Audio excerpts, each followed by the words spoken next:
You guys want to learn more about Model Ts? I'll tell you, there was something different about the 1926, 1927 from the 1908 to 1909. You see, these were different right here.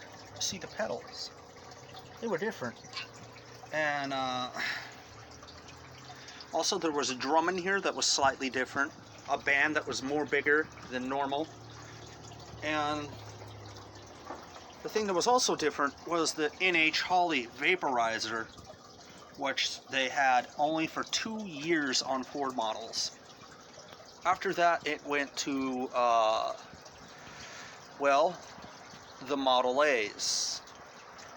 But the Model T, oh yeah. Let me show you this other thing. Right here, there was a fan. So basically, instead of the bracket down here like it was originally back in the day, it was moved up here in 26, 27. And they used a different brand of water pump. They used a brand called Red Arrow. So yeah, it's just another project engine. But it's the most important part of the Model T. Without it, you can't, well, have a running Model T.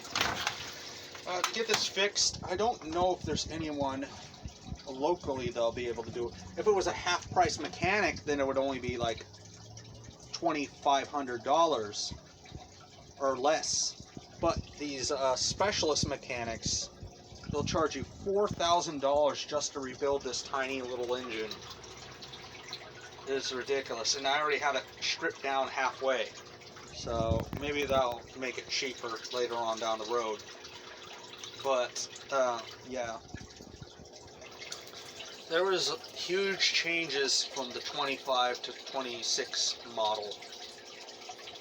It's like it was completely redesigned, the Model T engine. They look similar, but an NH vaporizer is different than an NH Holley standard.